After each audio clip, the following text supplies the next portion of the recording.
এই যে আমরা শুধু এখন জনজাতিদের উন্নয়নের কথা বলছি না, কিভাবে কোন রাস্তা দিয়ে আমরা করব?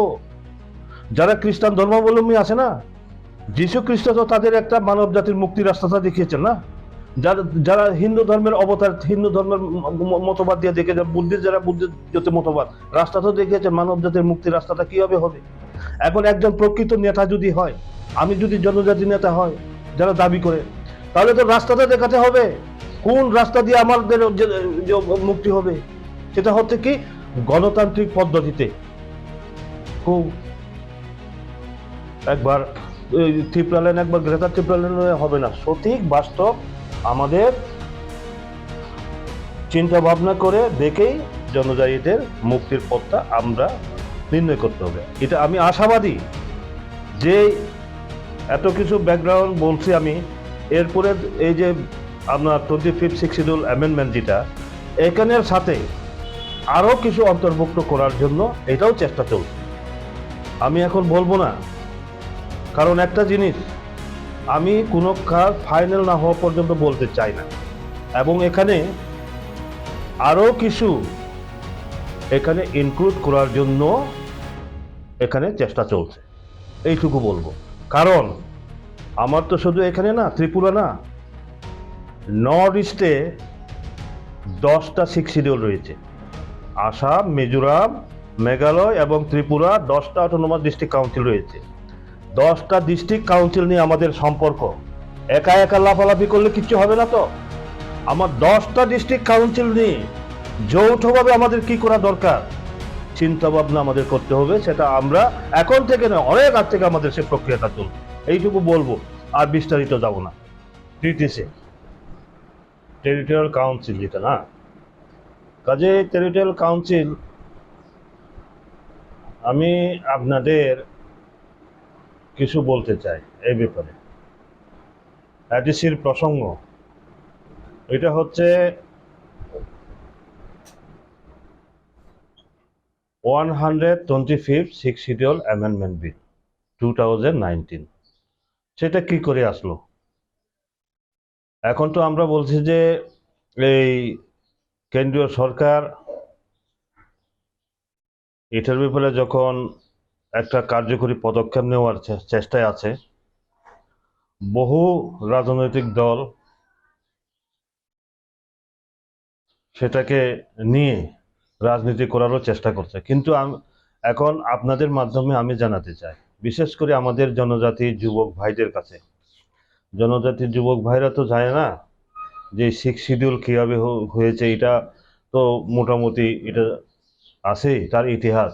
তবে এডিসির ক্ষমতায়নের জন্য আমাদের 6 শিডিউল হয়েছে 1984-এ, পার্লামেন্টে পাস হয়েছে। 1 এপ্রিল 1985 থেকে কার্যকরী হয়েছে আমাদের ত্রিপুরা রাজ্যে, এখান থেকে চালু। আচ্ছা, এরপরে আমাদের ত্রিপুরা রাজ্যে ধরুন ওই সময় থেকে চালু হওয়ার পর নর্থ ইস্টে কিন্তু অনেক সময় বেড়েছে ক্ষমতায়ন। 1995-এ কার্বি আংলং এবং ডিমা হাসাওতে, এনসি হিল যেটাকে বলি আমরা, ওইখানে 15টা দপ্তর দেওয়া হয়েছে, বৃদ্ধি পেয়েছে।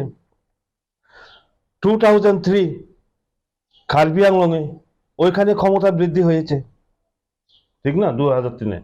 কিন্তু দুর্ভাগ্য আমাদের এখানে কেন হয় নাই? আজকে তো 2023, 2019-এর বিল নিয়ে আমরা আলোচনা করছি, কেন এতদিন হয় নাই? দেখুন, গ্রাউন্ড রিপোর্ট হচ্ছে 2000-এ একটা কেন্দ্রীয় সরকার বিল তৈরি করেছে। 2001 প্রত্যেকটা রাজ্যে সেটাকে পাঠানো হয়। ঠিক তদ্রূপভাবে আমাদের ত্রিপুরা রাজ্যেও সেই বিল পাঠানো হয়েছে। কিন্তু দুর্ভাগ্যের বিষয়, আপনাদের এর জন্যই বলছি, আপনারা 2019-এর ব্যাপারে যে করছেন, কিন্তু ব্যাকগ্রাউন্ডটা আমাদের জানা দরকার। এই যে দেখুন, এটা হচ্ছে অ্যাসেম্বলি রেকর্ড বই, অ্যাসেম্বলি রেকর্ড কি, অ্যাসেম্বলি প্রসিডিং অফিসিয়াল রিপোর্ট, এটা ডিসেম্বরে 2003। তখন কেমনে, এটা কিন্তু এখনের নতুন প্রজন্মের যারা রাজনীতি, ছাত্র রাজনীতি, যুব রাজনীতি যারা করছেন আমাদের জনজাতি ভাইরা, কিন্তু তারা জানেন না তখন এর কি হয়েছে। নগেন্দ্র জুমাতিয়া তৎকালীন বিধায়ক, উনি বিধানসভাতে প্রশ্ন করেছেন 24শে ডিসেম্বর 2003-এ। প্রশ্নটা হচ্ছে, এডিসিতে অধিক ক্ষমতা দেওয়ার ব্যাপারে রাজ্য সরকার কেন্দ্রীয় সরকারের সাথে কোনো আলোচনা বা বৈঠক করেছেন কিনা। তৎকালীন উপজাতি কল্যাণ মন্ত্রী জিতেন্দ্র চৌধুরী উনি কি উত্তর দিয়েছেন,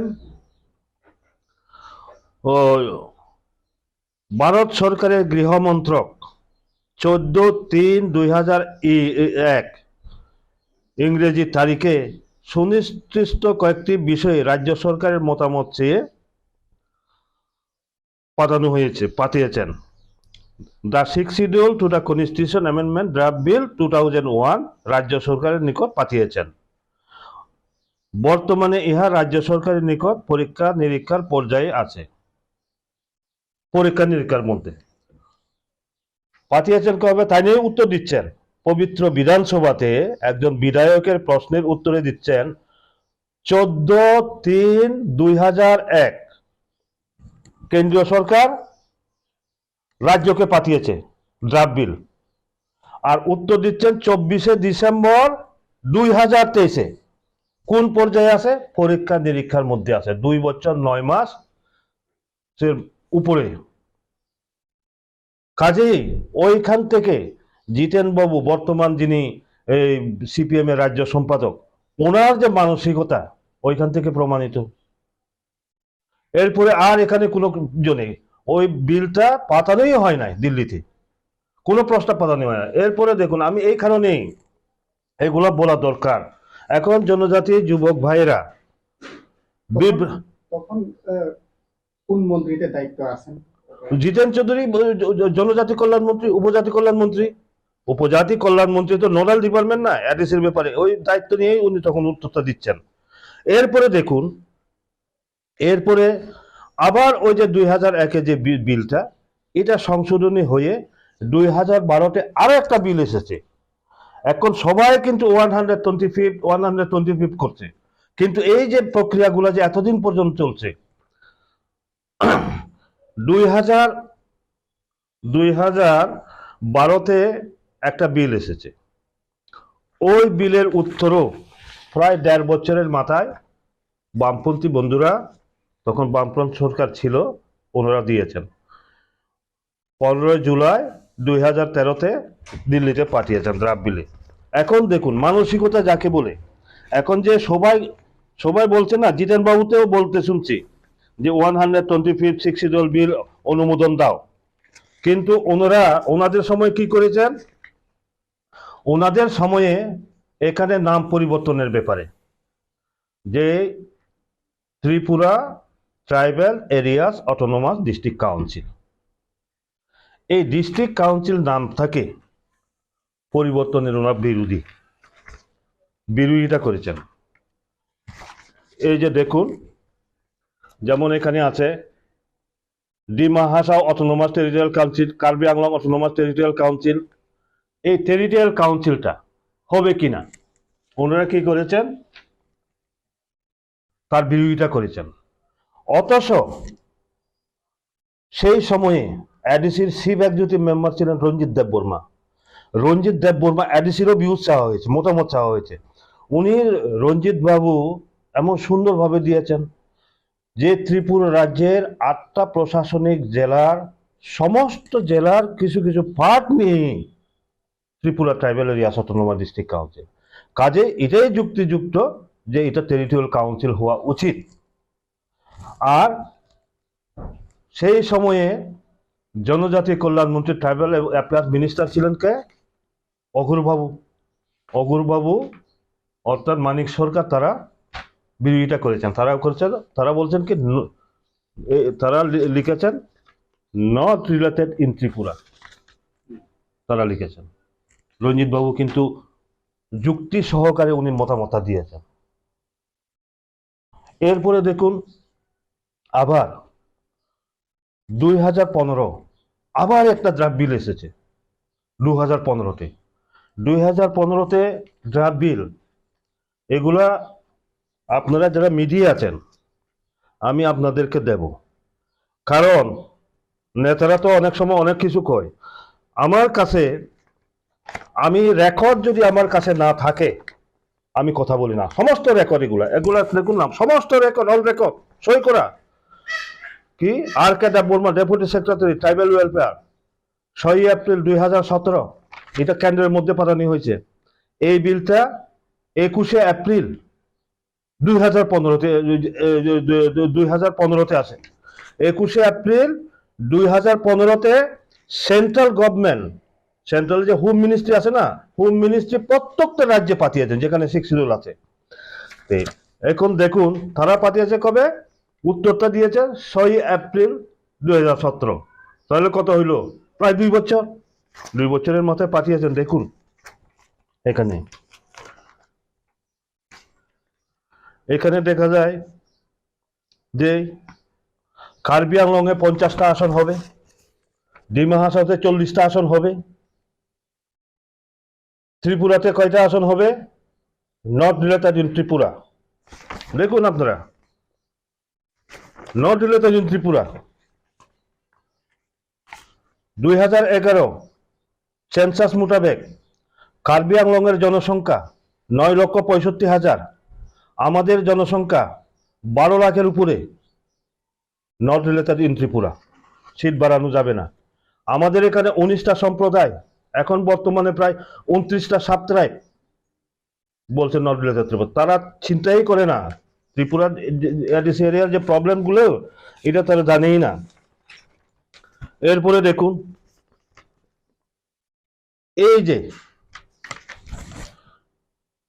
আপনার এখানে এবিসিডি করে বড় ল্যান্ড বর্তমানে যে সমস্ত দপ্তরগুলোর মালিক পরিচালনা করছে, কলেজ পর্যন্ত তারা পরিচালনা করছে। কাজেই সেইভাবে আমাদের এখানেও ক্ষমতা বৃদ্ধি করা হবে কিনা আপনারা দেখুন না। নট রিলেটেড, এই যে কি লিখছে, not related to Tripura, not related to Tripura. এরপরে পুরা ডিপার্টমেন্টগুলো আছে, কোন কোন ডিপার্টমেন্টগুলো দেওয়া হবে আছে, পুরা আছে এখানে। এরপরে দেখুন আপনার ওই নাম পরিবর্তনের ক্ষেত্রে এখানে এসেছে নাম পরিবর্তনের প্রশ্নটা 2015 যে বিলটা, ওইখানেও কি বলেছেন? Not related in Tripura. এই হচ্ছে বামফ্রন্টের অবস্থা। এখন বলুন এই যে কেন আসলো 2000, এই সমস্ত রেফারেন্স 2017-তে ওরা পাঠিয়েছে।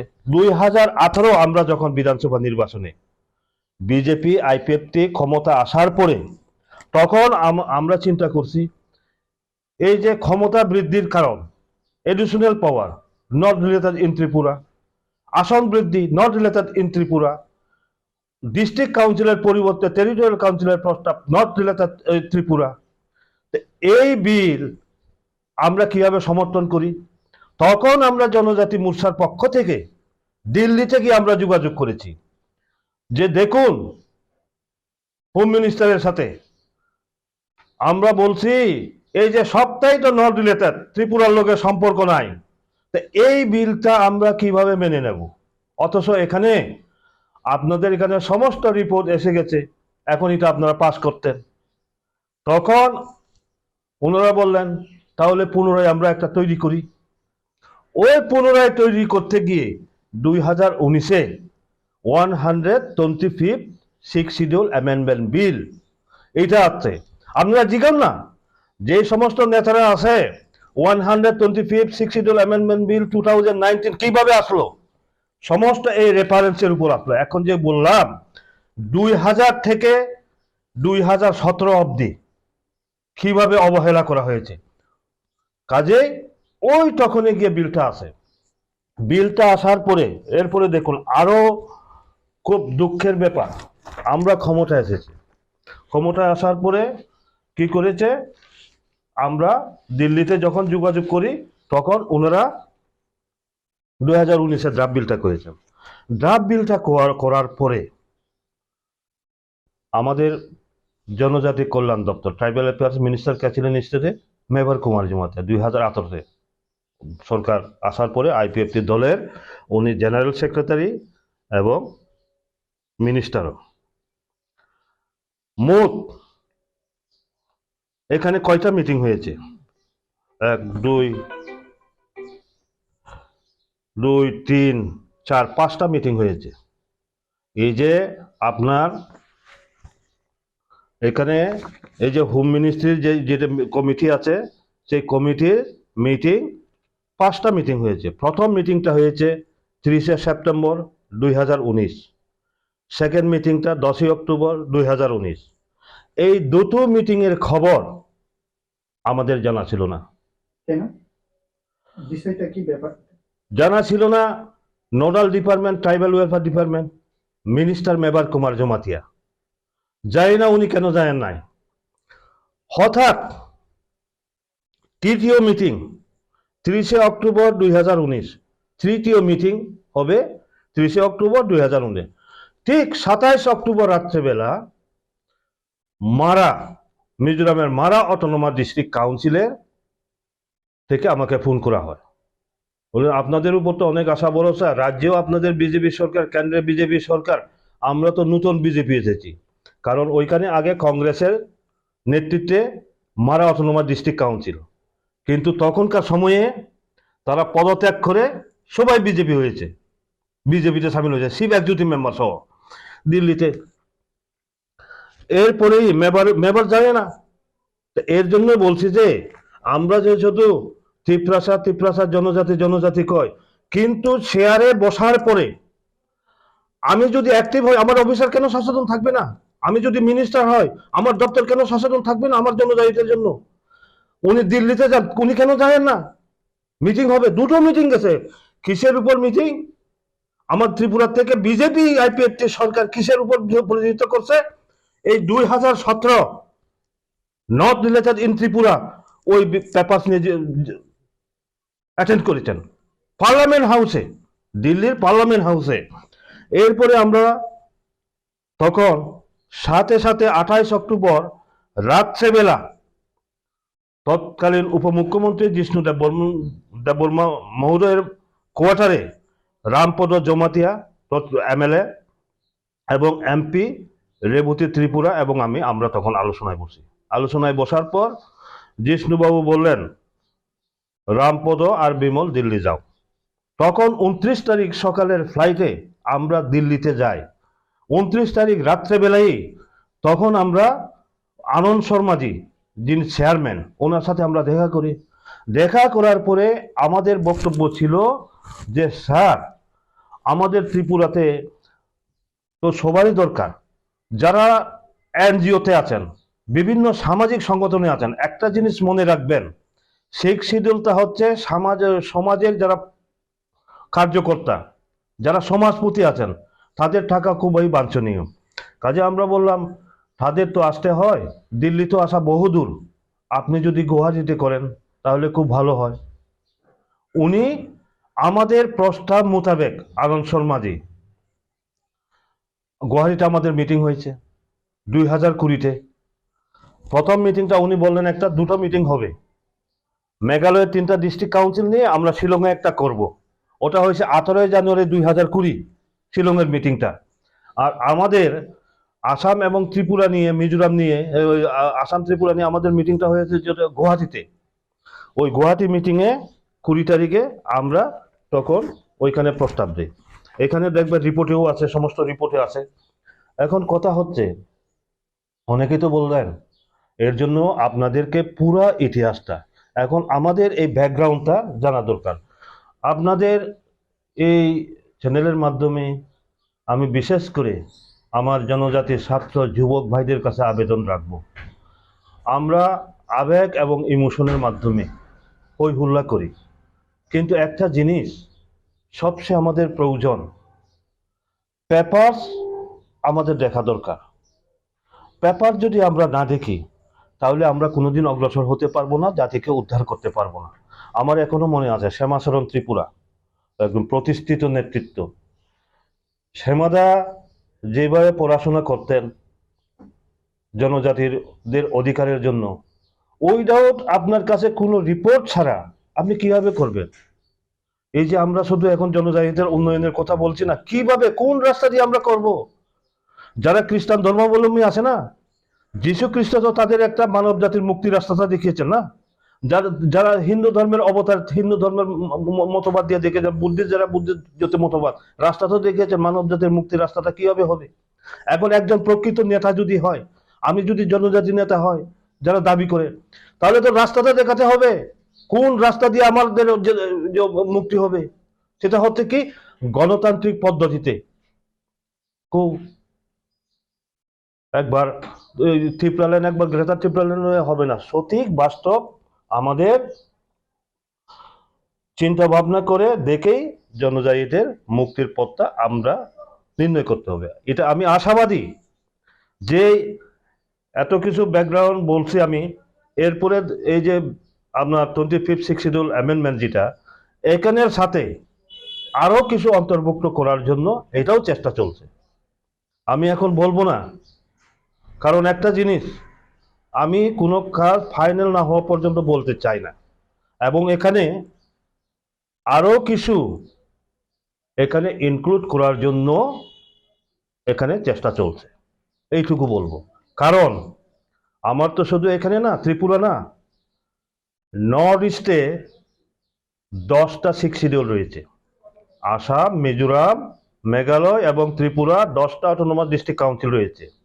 10টা ডিস্ট্রিক্ট কাউন্সিল নিয়ে আমাদের সম্পর্ক, একা একা লাফালাফি করলে কিচ্ছু হবে না তো। আমার 10টা ডিস্ট্রিক্ট কাউন্সিল নিয়ে যৌথভাবে আমাদের কি করা দরকার চিন্তা ভাবনা আমাদের করতে হবে। সেটা আমরা এখন থেকে নয়, অনেক আগ থেকে আমাদের সে প্রক্রিয়াটা চলছে, এইটুকু বলবো, আর বিস্তারিত যাব না। ধন্যবাদ। কিন্তু এই যে এখন জনজাতি মোর্চার তরফ থেকে যেগুলা স্বাভাবিকভাবে যে এডিসিতে উন্নতি করার জন্য যেভাবে প্রক্রিয়া চলছে রাজ্য সরকারের তরফ থেকে, এই যে নতুন সরকার আসার পর এডিসি সরকারের তরফ থেকে বলা হয়েছে যে ফান্ড দিচ্ছে না, এডিসি এলাকাকে বাদ দিয়ে সবকা সাথ সবকা বিকাশ, স্মার্ট সিটি বা যাই ডেভেলপমেন্ট হোক, এডিসি এলাকা বাদ দিয়ে কোনোদিন উন্নতি হবে না।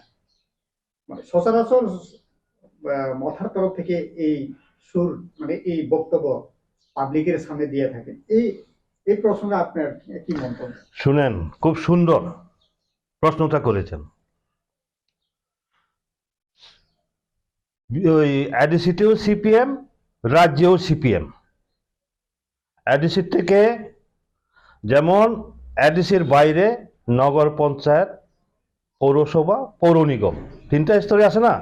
আমার আগরতলা শহরটা কি পৌর নিগম, মিউনিসিপাল কর্পোরেশন, আর উদয়পুর এগুলা হচ্ছে কি পৌর নিগম, পৌরসভা।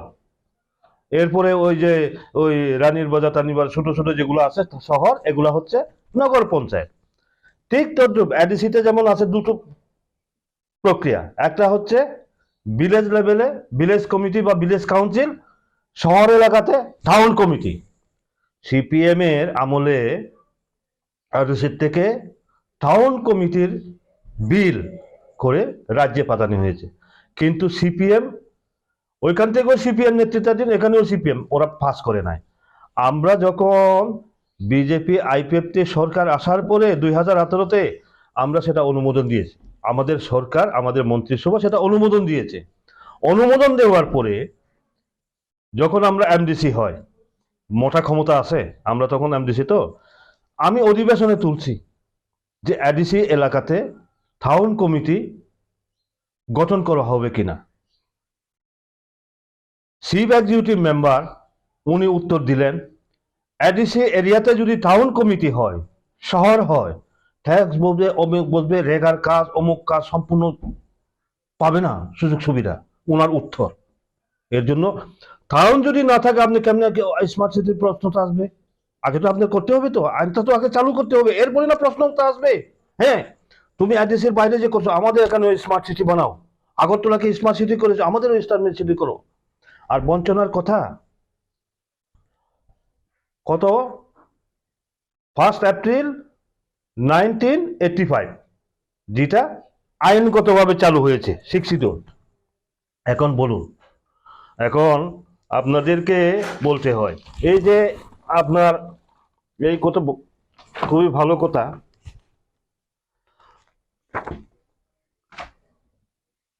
কি হয়েছে মূলত আছে প্যারা 3-তে ক্ষমতা। কোনটা হয়েছে? ফরেস্টের আইন হয়েছে, ফরেস্ট মিনিমামের সিপিএম এর আমলে হয় নাই। আর এখনো যা চলছে ল্যান্ড অ্যালটমেন্ট বিল 2007, আমি এর জন্য অগরদা বর্মা, অগরদাকে আমি শ্রদ্ধা জানাই। ওনার মানসিকতা আছে করার, কিন্তু দলীয় চাপের কারণে উনি করতে পারেন নাই। কারণ তার প্রমাণ হচ্ছে ল্যান্ড অ্যালটমেন্ট বিল TTC 2007, উনি তখন চিফ এক্সিকিউটিভ মেম্বার, ওনার আমলেই উনি বিলটা এনেছিলেন। অগুরদেব বর্মা উনি তখন এডিসির চিফ এক্সিকিউটিভ মেম্বার, উনি এডিসিতে ল্যান্ড বিল এনেছিলেন। কিন্তু 2007-এ এনেছেন তো, 2007, 2008 তখন দায়িত্বে কে ছিলেন মন্ত্রী? জিতেন চৌধুরী। আমি এর জন্য বারবার রিপিট করছি জিতেন চৌধুরীর নাম, আগেও করেছি। জিতেন চৌধুরী জনজাতি বিরোধী, ট্রাইবাল বিরোধী, উনি হাত দেন নাই, 2 বছরে হাত দেন নাই। অগুরবাবু যে বিল বানিয়ে পাঠিয়েছেন রাজ্যে, উনি হাত দেন নাই। এরপরে 2008 বিধানসভা নির্বাচন যখন হয়, অগুরবাবু কন্টেস্ট করেন, জিতে গেছেন, জিতে আবার আসেন, আসার পরে আবার উনি মন্ত্রী হন। জনজাতি কল্যাণ দপ্তরটা যখন পান, ওনার হাতে যায় 2013-তে এটা ক্যাবিনেটে উত্থাপন হয়। 2013-তে ক্যাবিনেটে উত্থাপন হয়েছিল। আচ্ছা, এই যে দেখেন 5/8/2013 ক্যাবিনেটে উত্থাপন হয়, এবং উত্থাপন হওয়ার পরে এটাকে ফেরত পাঠানো হয় যে এই বিল পাস করা যাবে না। কিসের উপর ভিত্তি করে? এইখানে দেখবেন chief secretary, tribal welfare minister, chief minister Manik Sarkar, law secretary DM Jamatia, ঠিক আছে, ল সেক্রেটারি DM জমাতিয়া, বর্তমানে মতার নেতৃত্বাধীন ADCর লিগ্যাল চিফ অ্যাডভাইজার। এই লিগ্যাল চিফ অ্যাডভাইজার বর্তমানে যিনি দাতা মোহন জমাতিয়া, ওনার রিপোর্টের কারণে এই ল্যান্ড বিল, অগুর বাবুর দেওয়া ল্যান্ড বিল তখন ফেরত পাঠানো হয়েছিল। এই রেকর্ড পুরা, এখানে সই পর্যন্ত আছে, দেখবেন তো। কাজেই কথাটা হচ্ছে, তারা যে কথাটা বলছেন, ADCর তো আমার ক্ষমতাটা বৃদ্ধি করতে হবে। যেমন ধরুন, তারা মনে করে কি স্টেট ধরেন 27,000 কোটি টাকা বাজেট পেশ করেছেন, তাদের ADC এলাকাতে সমস্ত তাদের হাতে থাকবে, একটা ক্ষমতা অনুযায়ী তো থাকবে না। এর জন্য আমাদের ADC এলাকাতে আমরা হিসাব করেছি ওদিন অর্থমন্ত্রীর সাথে 39.81% জনজাতি এলাকাতে খরচা হচ্ছে। কাজে এখানে জনজাতি এলাকার এখানে বঞ্চনার কোনো কারণ নেই, প্রশ্ন উঠে না। তাছাড়া আপনারা দেখুন CPM এর আমলে এগুলা তো সেন্ট্রাল গভর্নমেন্টের যেটা আছে, সেন্ট্রাল গভর্নমেন্ট করছে। যেমন আপনার 91 স্কুল, কল্পনার বাইরে। মিজোরাম সীমান্তবর্তী এলাকা খেটাছড়াতে 91 স্কুল হবে, কেউ ভাবতে পেরেছেন? লালজুরির যে জাম্পুর নিচে যে জমারেপাড়া এলাকাতে রেসিডেন্সি স্কুল হবে, কেউ ভাবতে পেরেছেন? 10দা তৈসামতে রেসিডেন্সি স্কুল হবে, 91 রেসিডেন্সি স্কুল হবে, কেউ ভাবতে পেরেছেন? আপনার কি নাম কই ওই মানিকপুরে, মনুতে, করবুকে, দুম্বুরনগরে। কাজেই বর্তমানে ADCর বঞ্চনা নয়, আমরা এখন দাবি করেছি। অর্থমন্ত্রীর সাথেও আলোচনা হয়েছে, অর্থমন্ত্রী বরংশ আমাকে বলেছেন আপনি বলুন, তাদেরকে বলুন আসুন না সামনাসামনি বসে আলোচনা করি। একটা জিনিস, এখানে তো জগদীশ বাবু সহ কয়েকজন বাদ দিলে, আমরা তো জগদীশ বাবু সহ একসাথে আমরা শিক্ষিত দলের মুভমেন্ট করেছি, আন্দোলন করেছি এক সময়।